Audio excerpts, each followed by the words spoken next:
नमस्कार विद्यार्थी मित्रांनो, मी श्री शहाजी एडे सर तुमचं श्री टकले पटेल क्लासेस शिक्रापूरमध्ये स्वागत करत आहे. त्याचबरोबर Neptune scholar academy by Shahaji Ede sir या यूट्यूब चॅनलवरती सगळ्यांचं स्वागत करत आहे. आपण इयत्ता 7वी स्कॉलरशिप परीक्षा विषय गणित घटक 4 महत्त्वमापन हा घटक या ठिकाणी घटक 4 महत्त्वमापन उपघटक 22 परिमिती.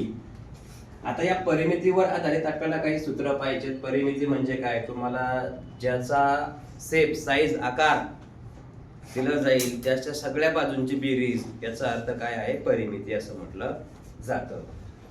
मग त्रिकोणाची परिमिती बरोबर 3 गुणिले बाजू किंवा तिन्ही बाजूंची बेरीज. आयताची परिमिती 2 कंसात लांबी अधिक रुंदी. आता इकडं काही वेळेस काय करतात, 2 कंसात L अधिक B, L लांबी, B रुंदी. चौरसाची परिमिती 4 गुणिले बाजू. चौरसाच्या परिमिती सूत्र काय आहे, 4 गुणिले बाजू. आता चौरस कोणत्या प्रकारचा आहे याच्यावरती पण डिपेंड असतं.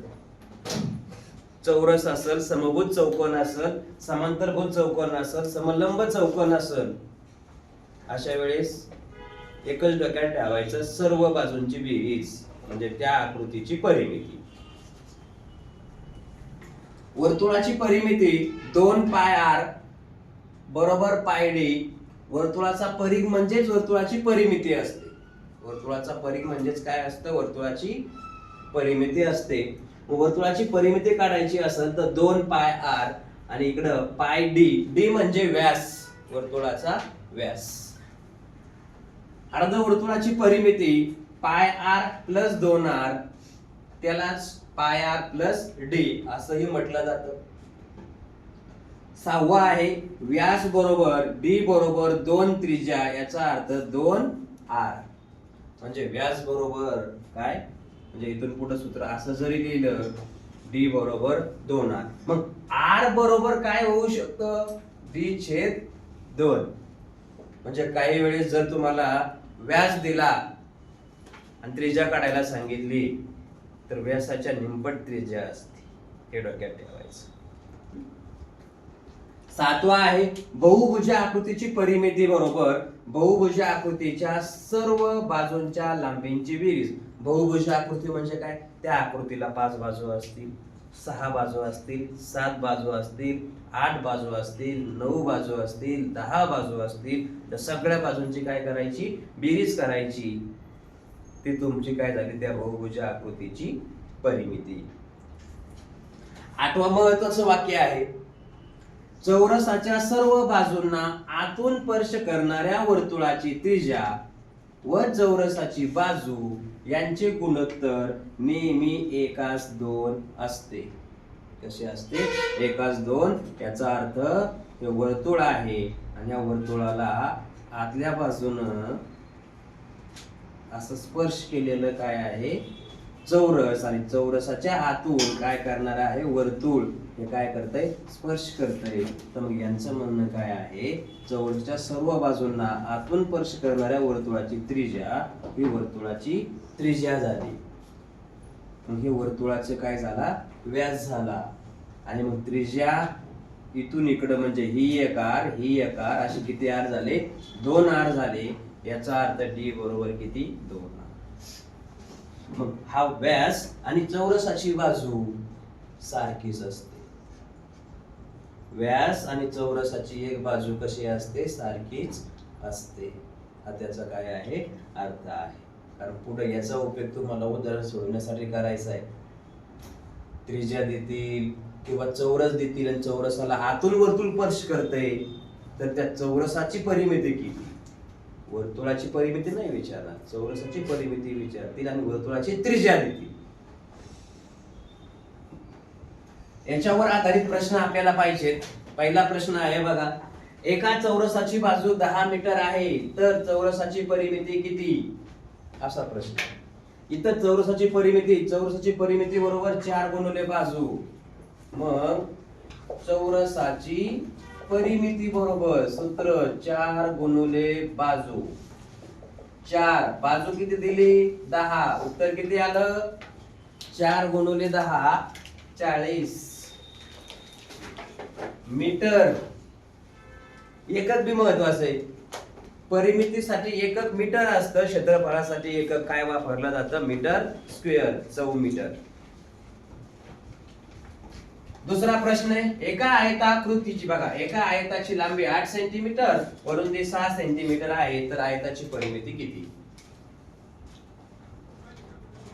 आयताची परिमिती बरोबर 2 कंसात ला अधिक रू, लांबी अधिक रुंदी. मग 2 कंसात लांबी किती आहे? 8, रुंदी किती आहे? 6. 2 कंसात 8 आणि 6 किती झाले? 14. 14 दुने किती? 28. म्हणजे आयताची परिमिती किती भेटली? 28 सेंटीमीटर भेटली. आयताची परिमिती जी आहे तर ती किती भेटली? 28 सेंटीमीटर. तिसरा प्रश्न आहे, एका त्रिकोणाची बाजू 3 सेंटीमीटर आहे, तर त्या त्रिकोणाची परिमिती किती? बघा, त्रिकोणाची परिमिती बरोबर 3 गुणिले बाजू. 3 गुणिले बाजू. आता त्रिकोणाला 3 बाजू असतात हे तर माहिती आहे आपल्याला.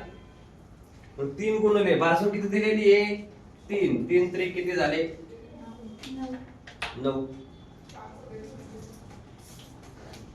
9 सेंटीमीटर हे झाले त्या त्रिकोणाची परिमिती.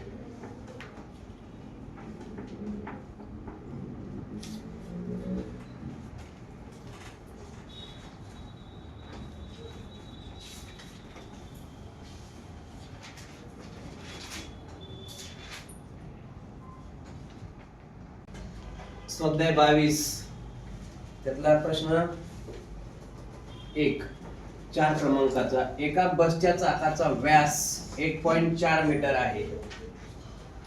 जर त्या बसला एका शहरापासून दुसऱ्या शहरापर्यंत जाण्यासाठी त्या चाकाचे फेरे किती फेरे होतात? 20,000 फेरे होत असतील, तर बसने कापलेलं अंतर आपल्याला काढायचे. आता याच्यासाठी चाकाचा परिघ आपल्याला काढून घ्यावा लागेल. अगोदर काय करावं लागेल? परिघ. मग इथं काय दिलंय? व्यास दिलाय. व्यास म्हणजे कोण? डी. व्यासला काय म्हणतात? डी. डी म्हणजे डायमीटर, आणि तो किती दिलाय? 1.4 मीटर. हा कोण आहे? व्यास. याच्यानंतर चाकाचा काय काढावं लागेल? आपल्याला परिघ काढावं लागेल. परिघ. परिघ बरोबर पाय डी. परिघ बरोबर काय आहे सूत्र? पाय गुणिले डी. मग पायची किंमत किती असते? 22/7 आणि डी ची किंमत किती आहे? 1.4 बरोबर 22 गुणिले या 7 न 1.4 ला भागता येतं. यानं याला भागलं 0.2 म्हणजे 22 गुणिले 0.2. 22 गुणिले 0.2 या दोघांचा गुणाकार केला तर 4.4. हे कोण भेटलं? परिघ. आणि या परिघालाच काय म्हणतात? सर्कम्फरन्स म्हणतात, म्हणजे सी. परिघ काढून घेतला. आता आपल्याला काय करायचंय?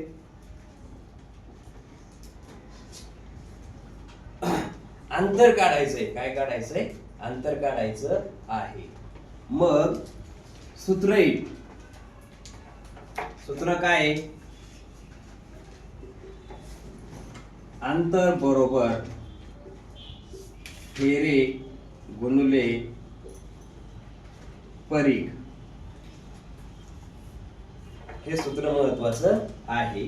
मग आता अंतर बरोबर अंतर काढायचंय ना, फेरे किती झालेले आहेत? 20,000 गुणिले परिघ किती आलेला आहे? 4.4. यांचा गुणाकार करायचा आहे आपल्याला. 2 चौक 8, 2 चौक 8. आता हे मागे राहिलेले शून्य जे आहे ते शून्य. 1 2 3 आणि 4. आणि आता दशांश चिन्ह कुठे आहे? ह्या दोघांच्या मध्ये, म्हणजे दशांश चिन्ह कुठे येणार? इथं येणार. म्हणजे तुमचं उत्तर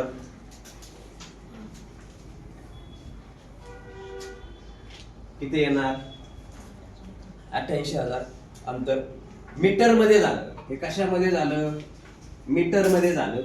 आता आपल्याला अंतर जे आहे हे कशामध्ये काढता येईल? किलोमीटर मध्ये काढता येईल. मग आता किलोमीटर मध्ये काढण्यासाठी काय करावं लागेल आपल्याला?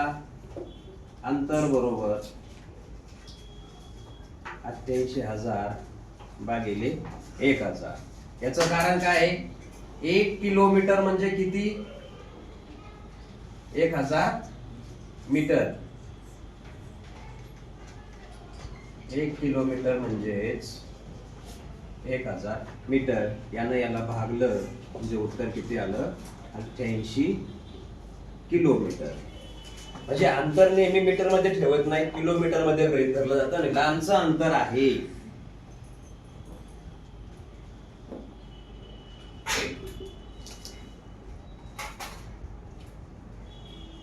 याच्यावर या प्रश्नावर आधारित तुम्हाला एक प्रश्न तुमच्या पेपर मध्ये येणार म्हणजे येणार. एकतर अंतर काढायला विचारतील, फेरे विचारतील किंवा परीघ काढायला विचारतील. त्यासाठी सूत्र दिलंय, व्यवस्थित सोडवलंय. याच्यात शॉर्टकट नसतो.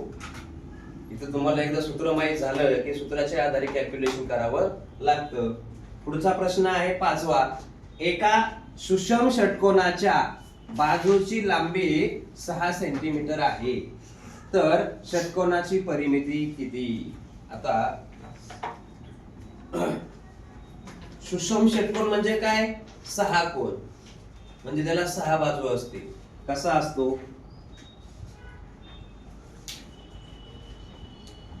हा सुषम षटकोन असतो. याला बाजू 1 2 3 4 5 6 बाजू झाल्या आणि एका बाजूची लांबी किती दिलेली आहे? 6. प्रश्न काय आहे? या षटकोनाची परिमिती किती? म्हणजे 6 बाजूंची बेरीज. मग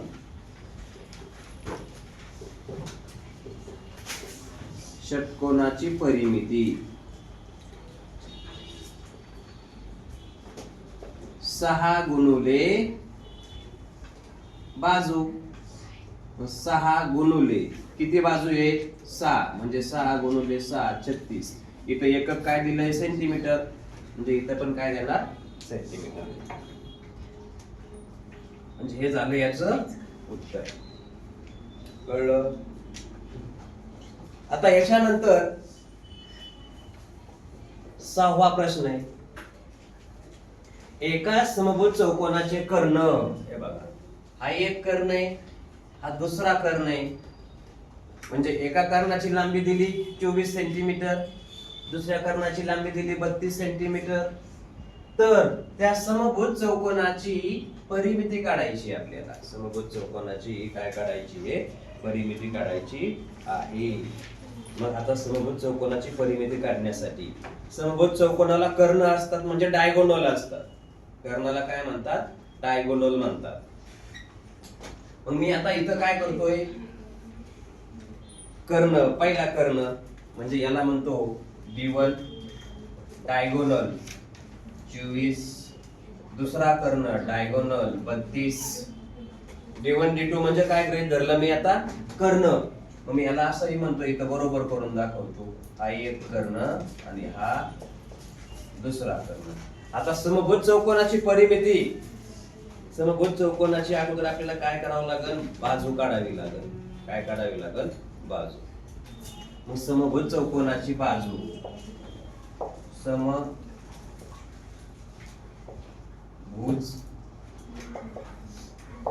चौकोनाची बाजू बरोबर वर्गमुळात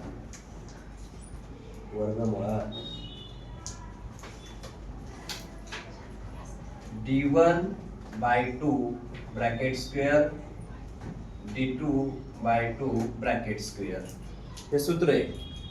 जर समभुज चौकोन दिलेला असेल आणि त्या समभुज चौकोनाची बाजू काढायची असेल तर वर्गमुळात कर्ण छेद 2 त्याचा वर्ग अधिक दुसरा कर्ण छेद 2 त्याचा वर्ग. मग आता बरोबर वर्गमुळात D1 24/2 कंसाचा वर्ग, इकडं 32/2 कंसाचा वर्ग बरोबर 24 ला 2 ने भागलं किती आलं 12. 12 चा वर्ग इकडं 16 चा वर्ग. आता 12 चा वर्ग करता येतो आपल्याला किती 144. 16 चा वर्ग किती 256. या दोघांची केली बेरीज किती झाली बेरीज करता येते का 400 होते का वर्गमुळात 400. 400 चं वर्गमूळ घेतलं किती आलं मग इकडं बाजू बरोबर किती येणार 20. हे कोणाची बाजू भेटली समभुज चौकोनाची बाजू भेटली. समभुज चौकोनाला किती बाजू असतात चौकोन म्हटलं की 4. मग आपल्याला काय विचारलं त्यांनी परिमिती. परिमिती बरोबर 4 गुणुले बाजू 4 गुणुले 20 20 चोक 80. आता याला एकक काय द्यायला पाहिजे सेंटीमीटर. यांनी मीटर दिलं नाहीये सेंटीमीटर दिले म्हणून आपण पण काय करायचं सेंटीमीटरच देऊन टाकायचं. हे याचं काय झालं उत्तर. समभुज चौकोनाची काय भेटली तुम्हाला या ठिकाणी परिमिती भेटलेली आहे.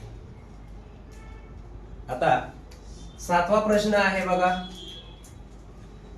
एका त्रिकोणाच्या बाजूचे गुणोत्तर 3:4:5 आहे.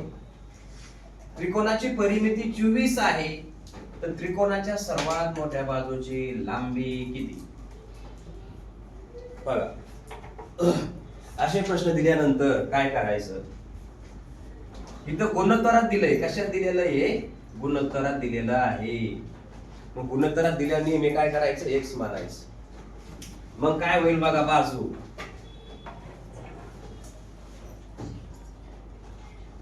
3x 4x 5x आणि परिमिती किती दिलेली आहे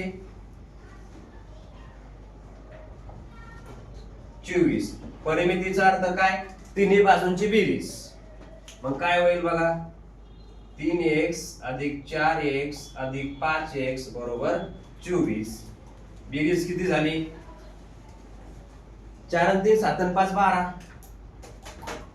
12x बरोबर 24 म्हणजे x बरोबर किती 2. 12 इकडे गेला त्यांनी भागलं 12 दुने 24 2 उत्तर. आता आपण बाजू काढून घेऊया ना. मग 3x बरोबर 3 गुणिले 2 बरोबर किती 6. 4x बरोबर 4 गुणिले 2 बरोबर किती 8.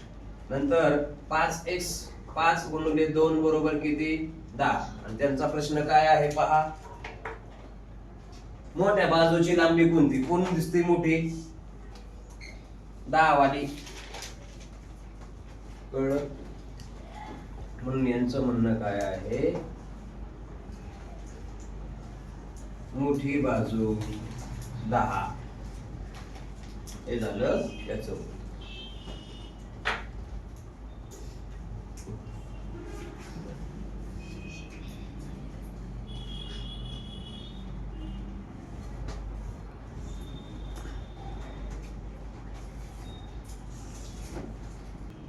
बघा 8वा प्रश्न आहे.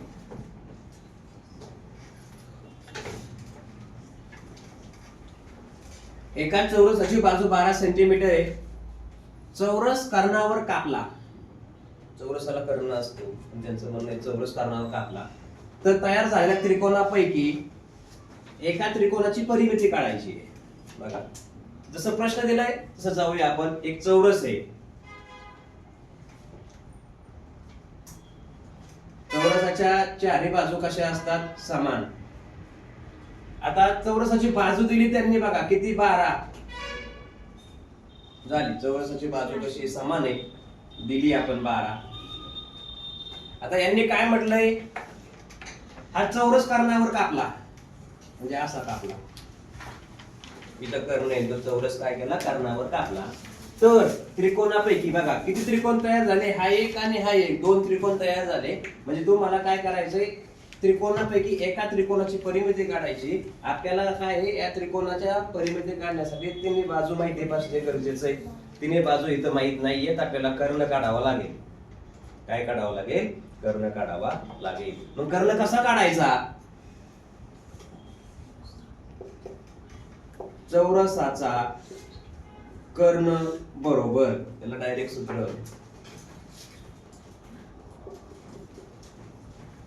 बाजू गुणिले वर्गमुळात 2.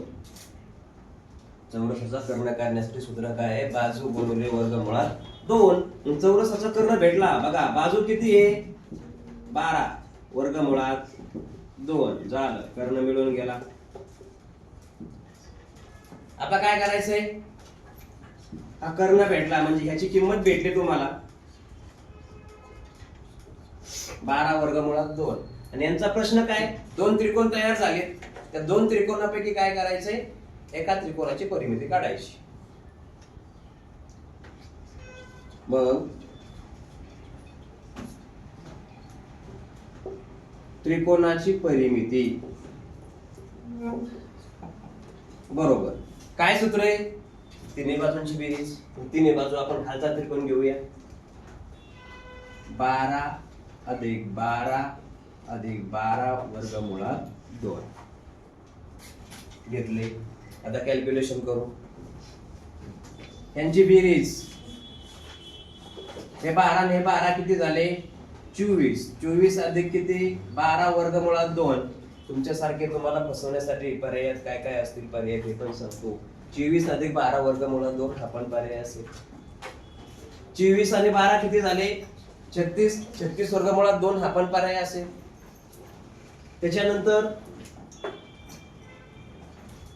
त्याच्यानंतर काय येईल? 12 कंसात 2 अधिक वर्गमुळात 2 हा पण पर्याय असेल.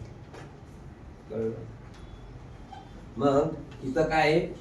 वर्गमुळात 2 आहे, त्याला कर्निस्थ संख्या म्हणतात. काय म्हणतात? कर्निस्थ संख्या. कर्निस्थ संख्या असल्यानंतर त्यांची बेरीज होत नाही. जसं x अधिक y बरोबर xy होत नाही, तसं यांची बेरीज होत नाही. मग आता ह्याच्यातून काय करावं लागणार? 12 कॉमन घ्यायचे. 12 कॉमन घेतले, कंसात किती राहिले? 12 दुने 24 अधिक वर्गमुळात 2. हे तुमचं काय आहे याचं उत्तर. म्हणजे इथं येणार सेंटीमीटर. ही झाली एका त्रिकोणाची परिमिती. एका त्रिकोणाची परिमिती म्हणजे फायनल उत्तर तुमचं 12 कंसात 2 अधिक वर्गमुळात 2 सेंटीमीटर. हे त्याचं काय झालं? उत्तर. हे एका त्रिकोणाचं. म्हणून असे लेखी प्रश्न दिले तर काय करायचं? अगोदर आकृती काढायला आली पाहिजे. आकृती काढली तर उत्तर आपल्याला काय होतं? पटकन मिळून जातं.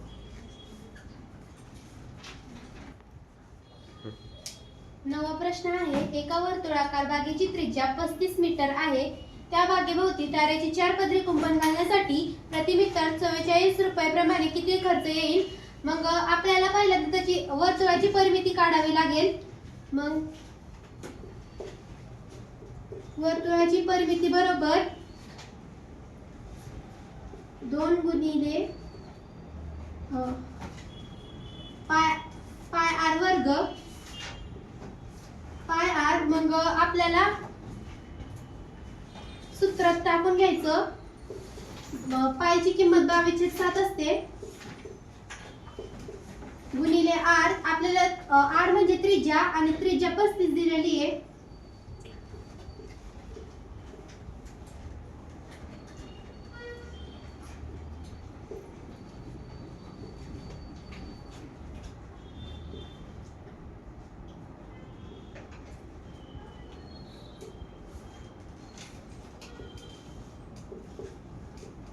वर्तुळाची परिमिती 220 येते. मग आपल्याला सांगितलंय बागेभोवती 4 पदरी कुंपण घालायचंय म्हणजे 220 गुणिले 4 करावे लागेल.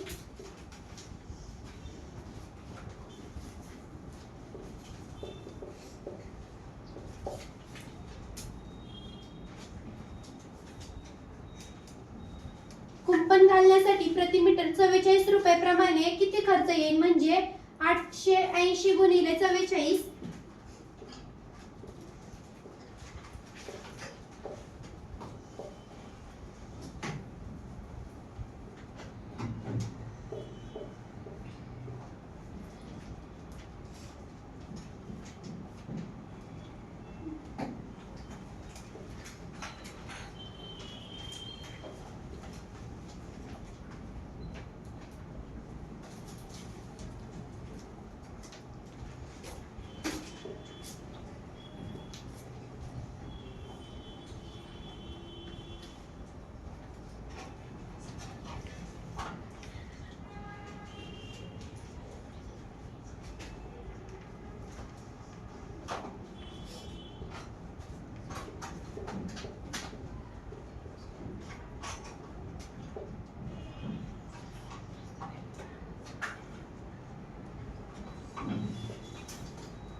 म्हणजे त्याचा पूर्ण खर्च 38,720 येईल.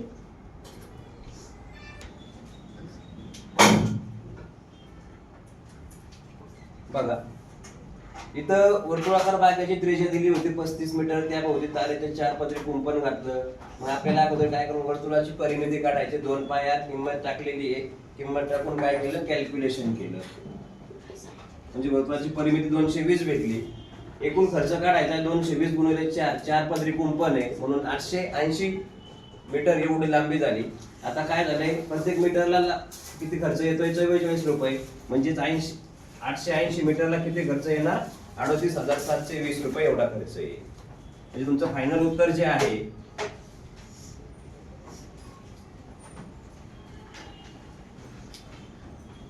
एवढं येईल. आता 10वा प्रश्न आहे बघा, काय म्हटलंय, आकृतीत चौरसात एक वर्तुळात अंतर्लिखित केले आहे. बघा चौरसात एक वर्तुळ काय केलंय, अंतर्लिखित केलंय. वर्तुळाचं क्षेत्रफळ दिलंय, किती दिलंय, 314 चौसेमी. वर्तुळ जे दिलेलं आहे त्या वर्तुळाचं काय केलेलं आहे, त्यांनी क्षेत्रफळ दिलेलं आहे. मग इथं आपण वर्तुळाचे क्षेत्रफळ 314 दिलेले. आता आपल्याला काय करावं लागेल, त्रिज्या काढावी लागेल. काय काढावं लागणार आहे, त्रिज्या काढावी लागेल. आपल्याला माहिती आहे वर्तुळाचं क्षेत्रफळ बरोबर काय सूत्र असतं, पाय आर वर्ग बरोबर 314. आता इथं पायची किंमत किती आहे, 22/7 गुणिले आर चा वर्ग बरोबर 314. किंवा इथं पायची किंमत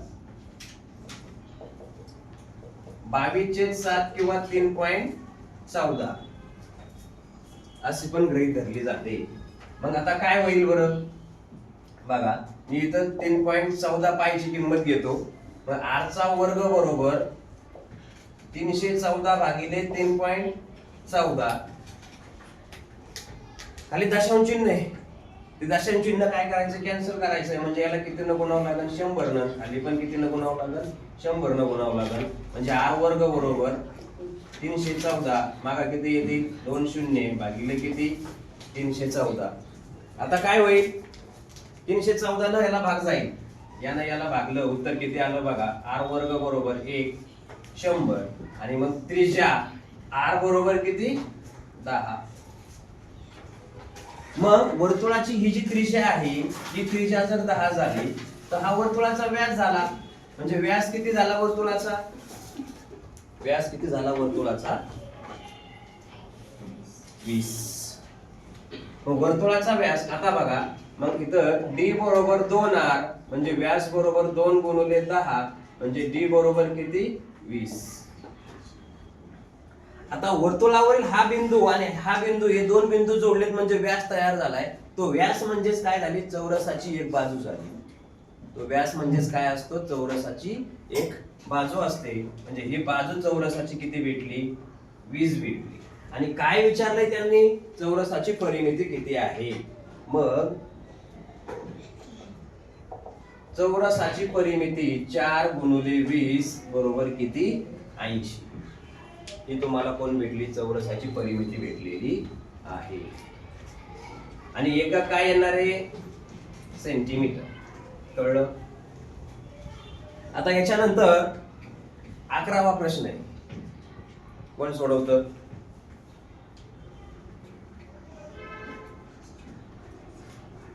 प्रत्येकी 4 सेंटीमीटर बाजू असलेले 4 चौरस एकमेकांना जोडून मोठा एकच चौरस तयार केला तर त्या नवीन चौरसाची परिमिती किती.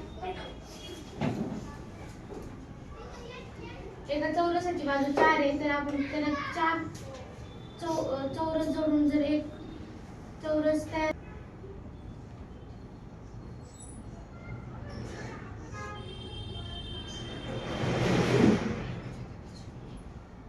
परिमितीचं सूत्र